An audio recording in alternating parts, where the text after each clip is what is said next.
If you take a look, you're gonna see that the big white steer that I was talking about yesterday, he's on the feed bin. And so the 3 animals that I let out yesterday, they got it figured out this morning and they're eating. And the big idea of letting an animal out of the feed pen or out of the preconditioning pen is if they don't eat within 24 hours, I put them back in the preconditioning pen because you don't want them not eating. And so the animals that I let out of the preconditioning pen yesterday, they have figured it out and they're eating. I got my fly spray in my hand and I'm not getting too close to the animals because the small ones, the ones that I let out yesterday, they're on the end right here. The 3 of them are on the end right here and I don't want to scare them away from the feed.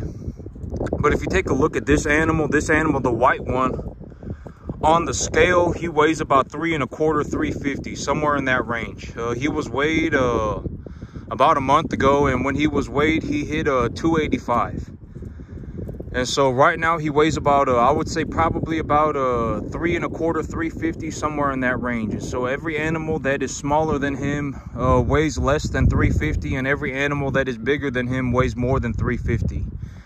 And so that's another way to gauge it. And I've talked about this in the past, but you see this animal right here, if this animal well actually if I get a chance to, I'll show you that this animal right here lets me pet him. He'll let me get up on him and pet him, and he won't run away. And so I have another way of measuring the weight of the animal. And that animal, well, what you can do is you can wrap your arms. Okay, so me, when I was learning how to take cattle weights, when I was learning first how to take cattle weights, I realized that a few of my animals would let me walk up to them and pet them. They wouldn't run away. And there's a formula on the internet where if you take the circumference, it's like if you take a measurement on their front right behind their legs and around their back, it's like an oval. If you take that measurement and then you take a measurement from their front to their rear, and then there's a formula on the internet where you can plug in the numbers and it will give you an estimate weight on the animal. And so what I realized was when I wrap my arms around the front of the animal, if I cannot touch my fingers, then the animal weighs about 550. That's what I realized. Because I had a set of measuring tape. I had some measuring tape, and I would walk up to the animal and I would wrap that measuring tape around their body, behind their front leg and around their back. I would wrap it around their body. And then I would take a measurement from their front to their rear, and I would do that about once a week on 3 to 4 different animals. I had 3 or 4 animals that would let me pet them, and they wouldn't run away. If I sat there and messed with them for a little bit, they wouldn't run away. And so I was doing that, and that's how I learned how to take an estimate for the weight of the animal. You don't need a scale. If you just walk around your animals for long enough, you'll realize that a few of your animals don't run away. They'll let you pet them. They don't care. They'll let you pet them. And so if you get those animals and you wrap that piece of measuring tape around their front, behind their front leg and around their back, and then you take a piece of measuring tape from the front to their rear, like this right here, from around their body right there on the front, right behind their front legs, and then you take a measurement tape from here to the back. There's a formula on the internet that will show you, or that will calculate how much the animal weighs on an estimate. And so what I realized was that if I wrap the measuring tape around the front of the animal, then if I cannot touch my fingers anymore, then the animal weighs about 550. And so I was taking a look at the totality of my herd, and I was taking a look at my bigger animals. And I do believe that my bigger animals, like this is a 350-pound animal, and I would say that this is about a 550-pound animal. And the bigger set of my animals are probably at about 550 right now, with the biggest one probably being closer to about 600. And so I think I've hit the 550 in terms of the 5 that I take 5 animals to market at a time. When they're under 700, I'll take 5 at a time. When they're under 650, I'll take 5 at a time. When they're over 650, when they start getting to like 800, 850, 900, I'll take 4 of them at a time. And when I take a look at my herd, I believe that the animals that I will be taking to market here very soon, well, up next, the animals that are going to market next are 550 or higher. The average weight on them is 550 or higher. And so that's good. I think that I'll be taking animals to market again here in 2 weeks. And what I wanted to talk about today was another thing that I wanted to talk about today was my business plan, and a business plan that worked out for me. This was a business plan that worked out for me. And I've always said, okay, when I give information, you have to understand, all right? You don't want to end up in a situation where you get misinformed. You don't want to end up in a situation where you get misinformed. It is like a matter of life and death. If you get misinformed, you will be stuck like that until you die. I guarantee it. You don't take advice from somebody who has no idea what they're doing. How do you know if somebody knows what they're doing? They will be doing it. All right? I'm telling you, you do not want to end up misinformed. If you get misinformed, you will be misinformed until you die. I'm telling you, the chances of once you've become misinformed, if you want to unlearn everything that you know and relearn everything, it's going to be a life and death battle. You don't want to end up misinformed.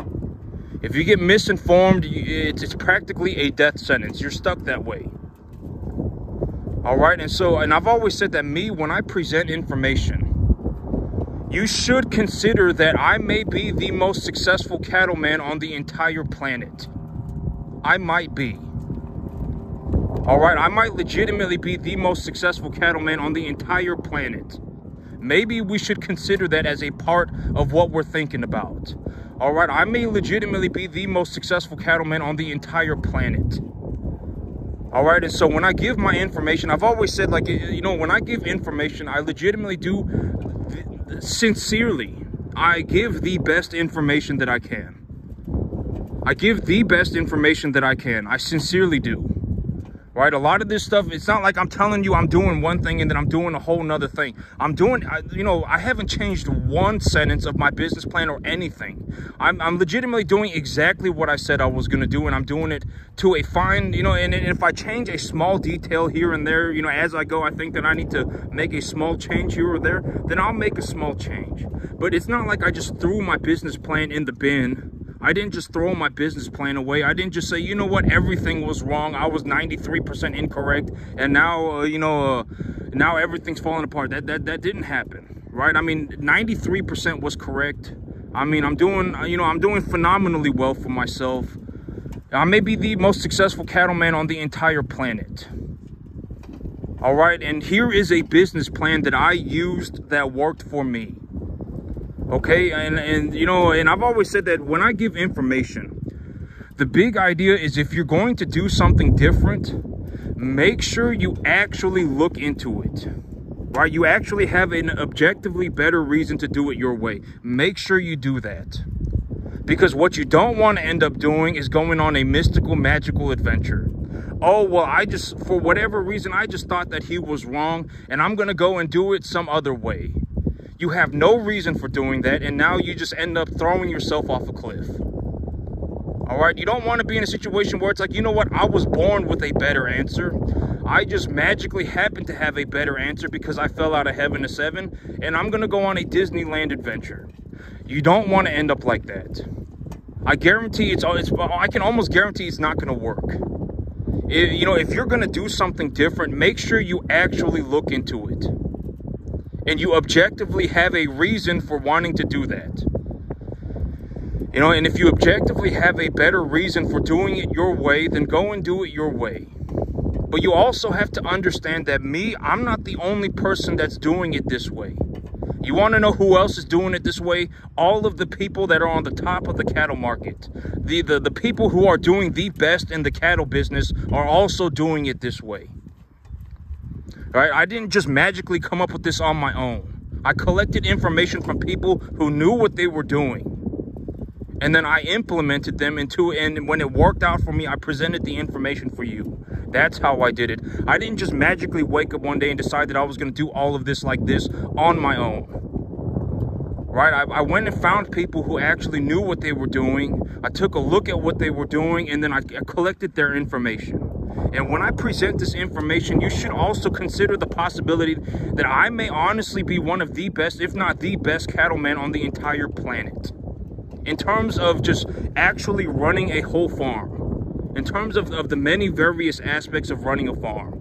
I may be one of the best, if not the best, cattleman on the entire planet by a long shot. I don't know anybody that's even managed to do 10%. All right, you should consider that.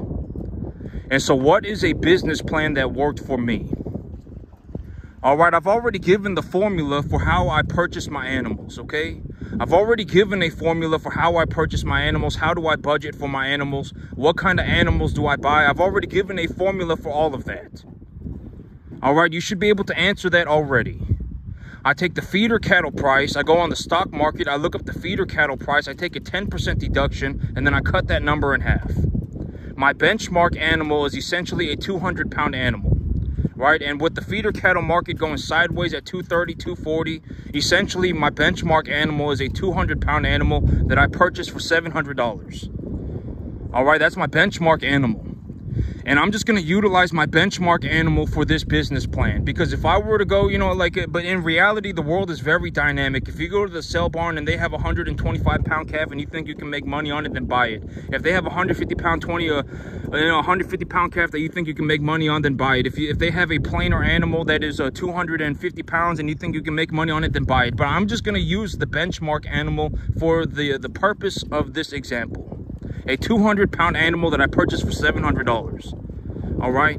And if you purchase these animals, if you purchase a 200-pound animal at the benchmark price and at the benchmark weight, if you run them for okay. And I've already said that the big idea for the business plan with this business plan is to go to the sale barn every 2 weeks.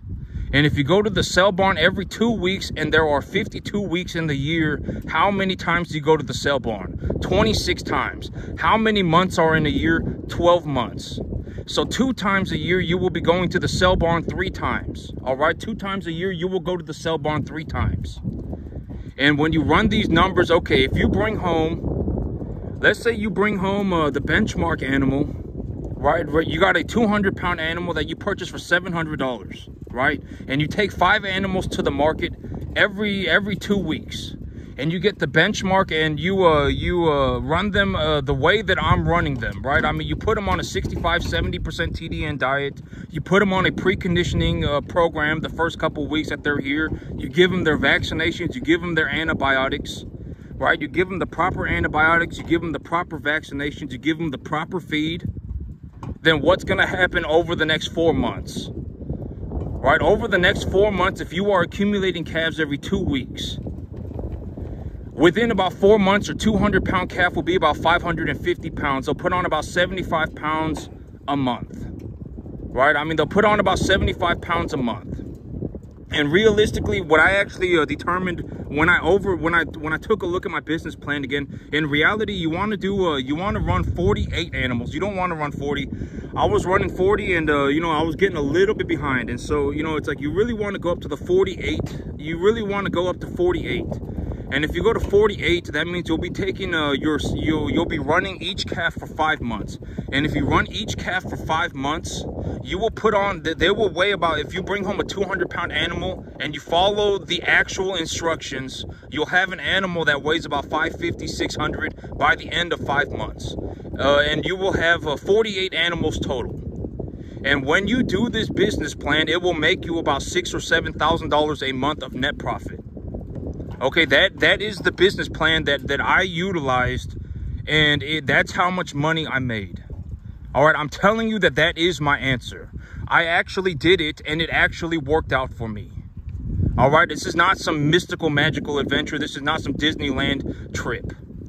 This is exactly what I did, and this is how much money I made. All right, this is exactly what I did. Right, I utilized these numbers. I purchased these types of animals. I raised them like in this fashion. I purchased these type of animals. I raised them like this. And when I used this business plan, this is how much money I made. To a fine detail. All right, you know, legitimately to a fine detail. That is exactly what I did. And that is how much money I made. This is not a fairy tale journey. This is not a mystical, magical adventure. That's what I did, and that's how much money I made. All right, if you bring home an animal every 2 weeks, if you bring home animals every 2 weeks, and you run them on a 5-month program, you'll have 48 animals total. That means you'll be bringing home 10 animals a month, right? 10 animals a month. And if you bring them home 10 animals a month, by the end of it, you'll have you'll have 50 animals. Not 48, excuse me. You'll have 50 animals. And if you have 50 animals and you run them for 5 months apiece, and you bring home the benchmark animal, a 200-pound animal that you purchase at the price, the formula price, and you raise them a certain way, then at the end of 5 months, you'll have an animal that weighs about 550, 600. And if you follow the business plan to an exact detail, you will make about $6,000 or $7,000 a month of net profit. That was my business plan. That's what I did, and that's how much money I made. Okay, and you know, and I'm not saying that like you'll make but you know, you also have to understand that if you're gonna do this, you have to pay attention to the details. You cannot go on a mystical, magical adventure. If you go on a mystical, magical adventure, you will fail. You will end up launching yourself off a cliff. Nobody cares what you think. All right, you will legitimately end up failing. And then you will lose all your money. And then you will legitimately crawl yourself into a hole that you can never recover from. I can almost guarantee you have to follow the details. All right, you cannot just decide that you're going to go on a mystical, magical adventure. If you go on a Disneyland adventure, it's not going to work. You're going to fail. All right, you have to make sure that you understand what antibiotics to use. What kind of feed should you put them on? When should you be purchasing your feed? What commodity markets should you be looking at? How do you calculate the formula for what type of animal you should buy? What kind of body conditioning score should the animal be when you take them to market? What kind of feed should you put them on? How should you, evaluate what kind of feed is going through your animal? You have to pay attention to the details. You know, and also, you know, one of the biggest things that I always talk about the cattle business is you have to learn how to grow grass. You have to learn how to grow grass. If you don't learn how to grow grass, your chances of succeeding in the cattle business is like 33%.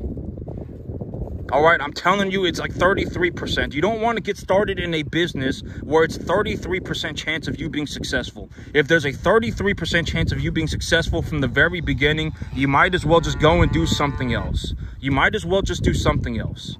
I guarantee it. I mean, you don't want to be in a business where you have a 33% chance of succeeding. You don't. Right? How do you run the business? What is a tax-deductible asset? Right? You have to pay attention to the details. If you're going to do this, you have to pay attention to the details. You cannot pick and choose the things that you want to do. If you pick and choose the things that you want to do, you're not going to do the things that you don't want to do, and then you're going to fail. All right, you know, how do you run a business, right? I mean, what is a tax-deductible asset? What is an unrealized gain? Why do I accumulate my wealth via unrealized gains? Right? Why, you know, you have to pay attention to all of these things. You have to understand how to do these things. If you don't understand how to do these things and you don't do them, you're going to end up failing. I guarantee it. Right? And then it's like, you know, you're going to end up, okay. And here's the thing. You don't want to end up in a situation where you go on a mystical, magical journey. All right? You don't want to do that. If you do that, I guarantee, okay. And imagine it this way. Let's say that you're going to go and you actually want to become a cattleman. Well, guess what? Guess who knows how to be a cattleman? Me. I know how to do it. I may be the best on the entire planet. I took a dump on everybody when it comes to the cattle business. I legitimately made so much money. You know, like me, I make more money on a 10.5-acre field than most people make on 1,000. I took a dump on everybody. I may be the best cattleman on the entire planet, if not one of the best. If you were going to go and run cattle, imagine having a conversation with me about it. And this is also what I mean by you do not want to end up coming off as an idiot. If you come off as an idiot, you will be stuck as a poor person forever. I guarantee it. Because, okay, you know the old saying, there's an old saying. If it looks like a duck and it quacks like a duck, then it's probably a duck. If you act like an idiot and you sound like an idiot, then you're probably an idiot. All right, I guarantee it. Think about what you're going to say. What kind of cattle are you going to buy? How much are you going to pay for the animals? What kind of feed are you going to put them on? How long do you anticipate that it's going to take to hit your benchmarks? What kind of grass are you going to grow? What kind of fertilizer are you going to use? Why are you using that kind of fertilizer? What kind of medication are you going to use? Why are you using that medication? Make sure you actually understand what you're talking about. All right, make sure you actually understand what you're doing. All right, because you don't want to end up in a situation where you go on a mystical, magical adventure. You go into farming, like the hardest thing you could ever imagine, and then end up failing. Because if you end up failing, I mean, you know, okay. And I talk about this all the time, but the chances of succeeding in the cattle business are borderline 0%. Borderline 0. I mean, you're better off practically doing anything else other than farming. Practically anything. I mean, you might as well go and do anything else. I mean, the chances of actually succeeding in farming are borderline 0%. Borderline 0. I don't know anybody that's even managed to do 10% of what I did. Not even 10%. You know, the chances of actually making it in the cattle business are almost 0%. You know, you don't want to end up in a situation where you are going to go and do the hardest thing that you could ever imagine and then think it's going to be a Disneyland adventure. I mean, you might as well have just done something else. I mean, you know, like if you go and you do something else, like you go and you purchase, like let's say you go through the business listings, right? You go on the internet right now and you just type in businesses for sale. If you type in businesses for sale and you find a business and you say, oh, well, this business is selling for 1.25 times EBITDA. You know, it's selling for 1.25 times EBITDA. The business is kind of cool. I can, you know, I get a couple of cool tax write-offs on it. If I buy this business, you know, I can buy myself a new truck and I can write that off on my taxes. And you find a business that has no real estate. And so you're essentially just purchasing the revenue. And if you do that and you actually buy the business, then your chances of succeeding are over 90%. Granted that you don't act like an idiot. And you can essentially start making $7,000, $8,000, $9,000 a month tomorrow. Like today, if you felt like it. You know, you can make, you know, $7,000, $8,000, $9,000 a month effectively immediately. Right? I mean, and your chances of succeeding are over 90%. There are a lot of things where it's like if you did it, I mean, you know, your chances of succeeding would be like 90+%. And you would make, the money at that point would become irrelevant. Right? I mean, you know, you can go and do, you know, if you make $8,000 or $9,000 a month, you can effectively do anything that you want, granted that you don't act like an idiot. You take half of your money and invest it, and if you take half of your money and invest it, and things go good, you get $1,000 return on your money, and if things go poorly, you lose $1,000. And, you know, and it's like, well, you put money into it, and you got all of it back, right? Over the long term, you make money. You know, there are things that you can do. It's like if you did it right now, you would actually have over a 90% chance of succeeding. But farming, if you got into farming, your chances of succeeding are borderline 0%. Borderline 0. Almost no. I haven't met one person that's even managed to do 10%. Not even 10%. I mean, you need to consider that.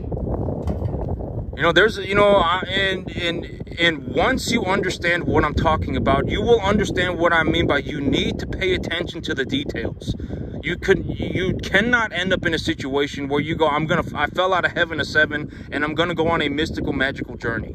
If you take a look at my numbers for what they are, there was, you know, I actually read a paper on a government level study. It was a government level study being done by a group of PhDs, a whole group of people, and their numbers looked almost identical to mine. Like, you know, a lot of you don't understand that when you're looking at this might legitimately be the most successful cattle farm on the entire planet. I may be one of the most successful cattlemen on the entire planet.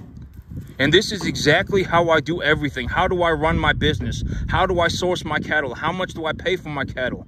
What do I anticipate my benchmark weights for my animals are going to be? When do I take them to market? How much do I think I'm going to get for these animals? The appraisal value, right? Anticipating, you know, all of these different things. You have to understand that you need to pay attention to the details, right? Because I'm telling you, you know, like, okay, you know, right off the bat, I'm telling you, okay, if you the old saying, right? If it quacks like a duck and it waddles like a duck, then it's probably, if it looks like a duck and it quacks like a duck, then it's probably a duck. If you sound like an idiot and you act like an idiot, you are probably an idiot. Right? If you're poor, there's a reason you're poor. Right? I mean, think about it. You don't want to end up in a situation where you're legitimately, I fell out of heaven a 7. Nobody cares what you think. Do you have any money? Right? I mean, legitimately think about it. And I've always said that 99.999% of the time, I'm thinking about making money. I think about making money. That's what I do. I don't sit around going, I fell out of heaven a 7 and I'm going to go on a mystical, magical adventure, throw a Hail Mary into the middle of nowhere and it's going to work out for me in a spectacular fashion. And when it does, I'm going to go skipping off into the sunset, singing Kumbaya with my buddy Pow Pows. I don't think like that. What do I think about?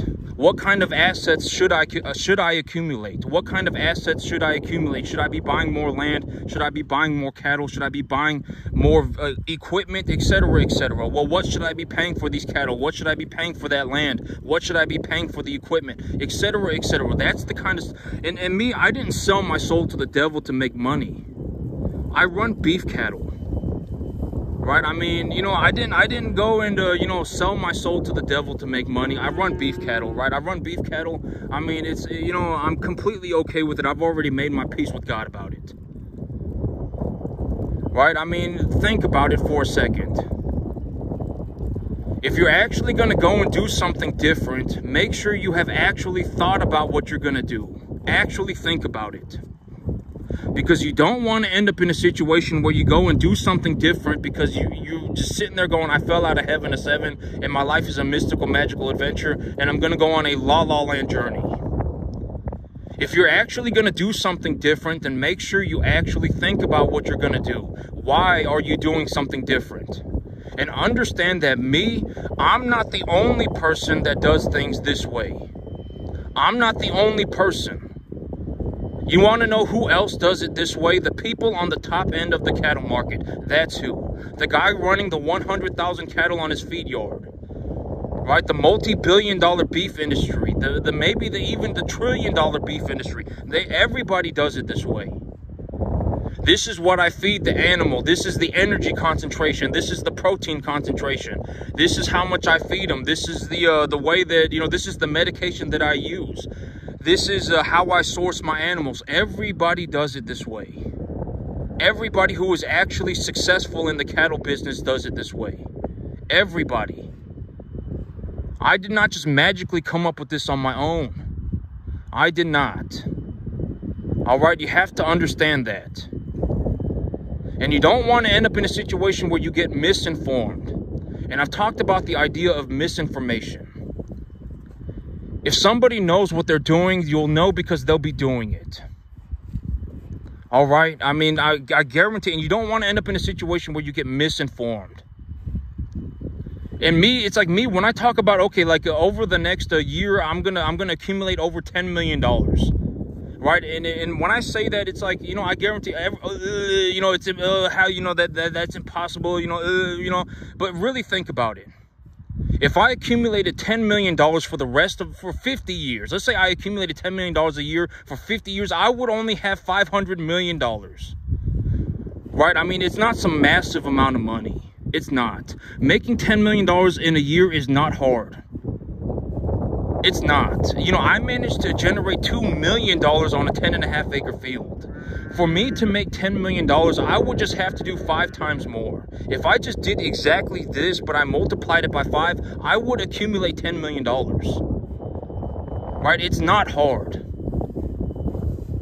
I accumulated $2 million on a 10.5 acre field. I mean, think about it. If you want to know how to run cattle on a 10.5 acre field and make $2 million in a year, I can show you how to do it. I can show you how to do it. Always ask somebody who actually knows what they're doing. Right? And I talked about this, but I did not make $2 million cash. How did I generate such a massive amount of money? I did it via equity.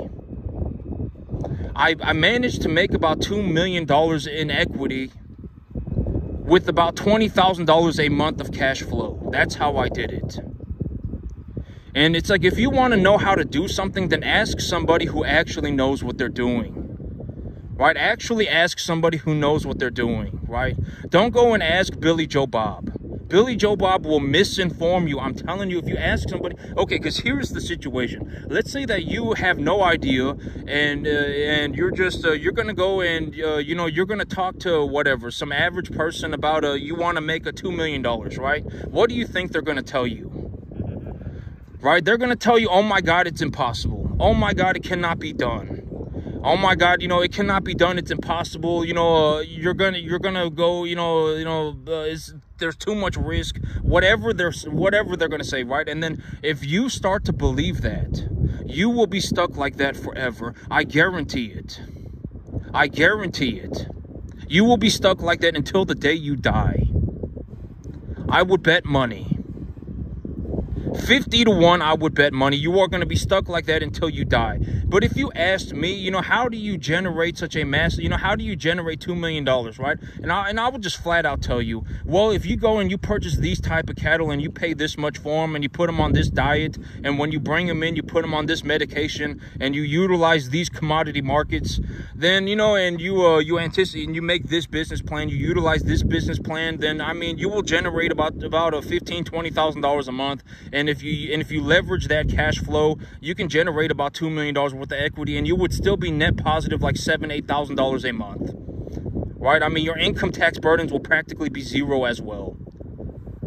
I mean, I would just flat out tell you exactly how to do it. It's not, I mean, it's not, you know, I've already, you know, I'm actually doing it, right? And for me to make $10 million, I would just have to do exactly what I'm doing and multiply it by 5. It's not that hard. And even if I made $10 million a year for the next 50 years, I would only have $500 million. $500 million on the great scheme of things is not a large amount of money. It's not a large amount of money. Right? So the money, it definitely already exists. The money already exists. If I want to make $500 million, it would be a drop in the bucket. It wouldn't really be that big of a deal. Right? I mean, the $500 million, it already exists. It's not even a large amount of money. Right? I mean, you know, and I'm telling you, if you're going to go and do something different, make sure you actually think about what you're going to do. Right? You don't want to go, oh my God, you know, it's time for me to go on a mystical, magical adventure and then go running off into the middle of nowhere by yourself. I'm not the only person who does things this way. The people who are very successful in the cattle business are also doing it this way. And I may legitimately be one of the most, if not the most successful cattleman on the entire planet. You know, chances are, I haven't even met one person that's even done 10%. Not even 10%. I mean, I'm telling you, it has not happened. I don't know anybody that's even done 10%. Right? And so, I mean, you know, you should consider that, okay? And when I give the information that I give away, I give all of this information away for free. Right? I mean, and I sincerely give away the best information that I can. This is the exact diet that I use. This is the diet that I use. This is how I gauge what my animals should be eating. This is how I grow my grass. This is how I run my business. I give away all of this information for free. And I even gave you a business plan right now for free. If you copy and pasted it and actually did it, you would make yourself about $6,000 or $7,000 a month of net profit. But there is one, you have to follow the details. To everything, growing the grass, running the cattle, bringing in the cattle, running the business, accumulating certain assets, you have to make sure that you actually follow the instructions. Right? You know, you have to make sure that you are actually paying attention to the details. Think about things very, very thoroughly before you go and do them. Right? You know, let's say tomorrow you decide that you're going to go and grow grass. You've actually thought about what I'm saying, and you're like, oh, you know what? You know, that's okay. You know, I got $1,000 that I can risk. Right? Because let's say you go and you buy 2 tons of fertilizer. What's that going to cost you? Like $1,000 bucks, $1,100 bucks. Right, let's say you take a look at your field and you say, oh, well, you know, I've diagnosed, you know, I have a plant out here. It's like a, you know, whatever. It's like a herbaceous weed, and I'm taking a look at it. It's like a woody weed, and I was taking a look at it, and it's a sunflower plant or whatever, and I've diagnosed my field for a phosphorus deficiency and a nitrogen deficiency and whatever, and you know, and you make sure you actually pay attention to the details, right? And, you know, but even if you mess it up, you should not mess it up to such a degree that it turns into a complete failure. If you get to about 10%, if you can get to the 10% mark, you will actually make all of your money back. Remember that. So don't be scared. If you manage to get to the 10% mark, you will actually make all of your money back. As long as you are somewhat correct, you can make all your money back. You put $1,000 into it, you'll get it back. You put $1,500 into it, you'll get it back. All right, let's say that you actually sat around and you thought about it and you said, you know what, I'm going to go and I'm going to plant some grass. I'm going to use this plow. I'm going to use this tractor. I'm going to use this grain drill. I'm going to plant it this deep, and I'm going to utilize this fertilizer. And at the end of the day, it's going to cost me like $1,500. You know what? I don't really care about the $1,500. I want to plant some grass. And so you go and you do it. If you get to the 10% mark, if you grow even decent amount of grass and you put some cattle on it, you can make all your money back. And so you should not be afraid of losing $1,500. Don't even consider the money. The money is now irrelevant. The $1,500 does not matter. All right. And now it's like if you even relatively are successful, then you can at least make your money back. All right. And, you know, I'm telling you, I tell you these things because I am sincerely giving away the best information that I can. And at the end of the day, I might be the most successful cattleman on the entire planet by a long shot. I haven't seen anyone that has managed to even do 10% of what I do. Not even 10%, and that means something, right? For whatever that means, it means something. I managed to legitimately become potentially the best cattleman on the entire planet. That means something. For whatever it means something. And I gave you my business plan. If you follow the business plan to an exact detail, when you succeed, you will make about $6,000 or $7,000 a month net profit. And if you manage to not do that well, you should at least be making your money back. And so you can practice for free. And you're going to need to practice. You're probably going to need to practice every day for the next 15 years of your life if you want to even get to a relatively good point. You will probably have to. 12 years of your life every single day. You will probably have to practice every single day. If you want to get to a point where you're actually even decently good enough to get paid, especially in this business. The cattle business is a 100% skill-based business. If you put me on a field with 1,000 people and said all of you have to run cattle and make money, I could potentially make more money than all 1,000 people combined. There's a reason for that. Why? Because the cattle business is a 100% skill-based business. No one cares what you think. If you are not good at running cattle, then you are not good at running cattle. I guarantee it. Right? Go and be poor by yourself. I guarantee it. You don't want to end up in a situation where you're going to go and attempt to become a cattleman, and you know, and it's a near 0%. You know, it's already a near 0% chance that you're going to make it. Already borderline 0%. You don't want to go into this thing thinking that you're going to go on a mystical, magical adventure. It is going to be the hardest thing that you have ever done in your entire life, by a long shot. Learning how to run cattle, learning how to farm, learning how to run a business and be successful is almost impossible. A borderline 0% chance of succeeding. Borderline 0. I guarantee it. You don't want to go into this thing thinking that you're going to go on a mystical, magical adventure. It's not going to happen. You're going to fail. I would be willing to bet 50 to 1. And that's it for me today, YouTube. Y'all have a good one.